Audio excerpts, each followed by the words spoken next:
everybody.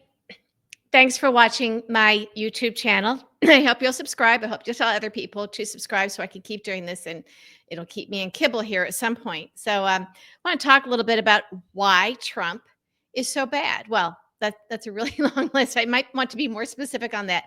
Trump goes into office as a lame duck president. I don't say that lightly, and this isn't just some random slam against Trump. When you look at how things have gone for him so far, and he hasn't even been sworn in yet, not even sworn in yet.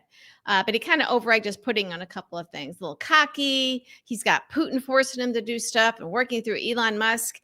Whole lot of factors at play here. And very little of them have anything to do with, well, I promised my voters, my MAGA voters, certain things. And he doesn't care. He doesn't care.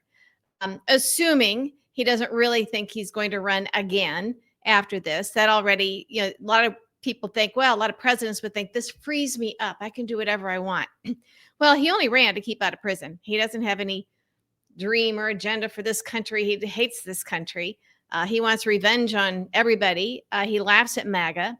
So he only got in because of Putin and Musk helping him. And of course, the media latched on to all that. And they love it because he delivers the clicks and the ratings. So we get this. We know the drill. And we don't take it lightly, but there's not a lot we can do about that. Merrick Garland made sure of that. But you hear them talking about this landslide, this mandate. Well, there is no landslide. There is no mandate. And when you look at some of these numbers, his final popular vote total was less than 1.5%. This is one of the lowest, tiniest, slimmest margins of victory of any president in the history of this country. He goes in weak. Very, very weak. And after having already lost once, well, twice, because we know he cheated in 2016. Actually, he cheats every time. It just didn't work in 2020 because of the pandemic. All those mail-in voters, it's harder to cheat with those paper ballots than if they did everything by machine. So that's why Louis DeJoy was ripping mailboxes out of the neighborhoods of heavy Democratic neighborhoods and dismantling $2 million mail sorting machines. So we've talked about that. But we also know, okay, with this small margin, then we know that he has completely thumbed his nose at everything he said about the H-1B visas. And so that has really turned his base off on him. Then he's claiming that he never held the position that he now holds, which of course is a lie. So this is the first time that MAGA has had the tables turned on them. See, they were fine with Trump lying to us and to foreign leaders, to our allies, and breaking the law and just lying and cheating and stealing and money laundering and being a con man because they thought, well, he's doing it for us. They thought they would somehow benefit. And they're finding out now that, well, no, he's doing it to them too. He's just lying. He doesn't care because now that he's in office, he's staying out of prison. And that was the whole thing. So now he's got to pay back all the people who have helped him. And I think he wants to be an oligarch himself when he gets out of office. So he's laying the groundwork for all of that. And that's why we're being looted. So he goes in with a lame duck. Now, we saw a couple weeks ago with the debt ceiling vote. Okay. He again flipped his position on the debt ceiling, and he was ordering Republicans in the House to vote with him on this. And 170 of them didn't. Now, here's why this is extraordinary. Elon Musk and Trump were out there threatening Republicans in Congress, saying, if you don't vote our way, we will primary you next time. We will, with the endless pots of money that Elon Musk has, will go towards challenging these Republicans in a primary with other more MAGA, Trump butt-kissing Republicans. And what's interesting is, yet again, Republicans are like, whoa, where is this coming from? See, this is the game that Trump has played his whole life with the rest of us. He and his father conducted their businesses this way. They ran roughshod over law enforcement in New York, locally and statewide. Actually, they bought a lot of them off. We know how that works. I have stories. He's operating like he always has, like he operated in casinos. We saw what he did in Atlantic City to people. And so Republicans in Congress are suddenly shocked I mean, they supported this guy. How could he do this to us? Well, guess what? Donald Trump does this stuff to everyone. And they are now in the find out stage. Now, what's interesting about it is they didn't obey. Republicans in Congress did not obey. 170 of them did not give Trump and Elon Musk their way. And one Republican said to the media, and I think he was anonymous, but he said, what, they're going to primary 170 of us? So there is strength in numbers. There is strength in numbers. And right now, Trump does not have the numbers he needs in Congress. Well, they have a slim majority, but it is very, very slim.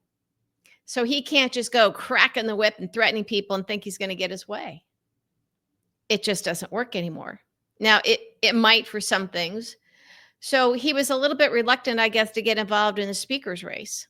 I think that he was still smarting from being made a fool of with the debt ceiling and having to defend himself on the visa situation, on foreign workers coming in.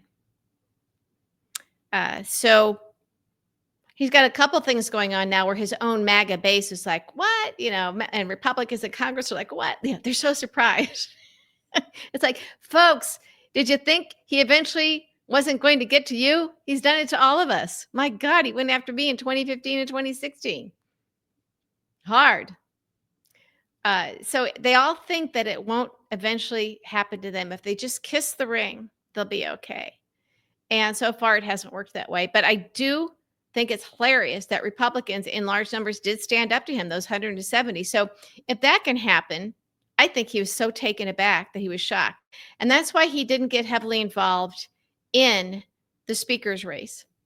They all knew that Mike Johnson would win in the end, but there were only 3 holdouts. Now, the problem is with this very slim majority in the House that Republicans have, again, Trump wins by this historically slim, teeny tiny margin with the popular vote for the presidency. You've got this teeny tiny slim Republican majority in the House. On the second ballot, Mike Johnson pulled it out with exactly 218 votes, which is what you need. Anything less than that, can't do it. And he didn't get there on the first vote. There were 3 holdouts. One, Tom Massey, was going to remain a holdout. The other 2, I think, were waiting for their call from Trump. They wanted that pat on the head. They wanted their day in the sun. They wanted to do some fundraising off this, whatever. So they got their call from Trump. He finally got involved, but he wasn't really going to the mat for Mike Johnson. Personally, I don't think he really cares who is the Speaker of the House, because he's assuming that when he needs them, they'll do what they need to do. But he couldn't get that. But Mike Johnson couldn't control 170 Republicans. I think Trump was ambivalent about it, to be honest. And also, House Republicans were none too happy when he nominated Matt Gaetz to be AG. I mean, Trump is just asking too much of these people, even these treasonous, insurrectionist, idiot, anti-American, MAGA House Republicans. Even they have their limits. And Trump isn't even in office yet. And they're showing him, they're like, whoa, wait, whoa, what, buddy? And then he does Matt Gaetz. So, by the way, when it was announced that Matt Gaetz said, they had to read the statement on the House floor to make it official that Matt Gaetz will not be serving in this Congress, even though he won his reelection. There were cheers through the entire chamber, Republicans too. This was Trump's pick for Attorney General. I think the RFK Jr. pick, the Tulsi Gabbard pick, the what's his name from Hegseth from Fox News pick. It's asking too much of Republicans. When your House majority and your Senate majority, the confirmation happens in the Senate, but the House has to, put up with this stuff. When your majority is that slim, you can't support this stuff. So maybe the Senate is the one that officially does the confirmation, but the House, every member has to comment on it, right? So Trump is asking and demanding and assuming far too much from even the most staunch MAGA House Republicans. And he hasn't even gotten in office yet. And they're very concerned about Elon Musk, as we all are.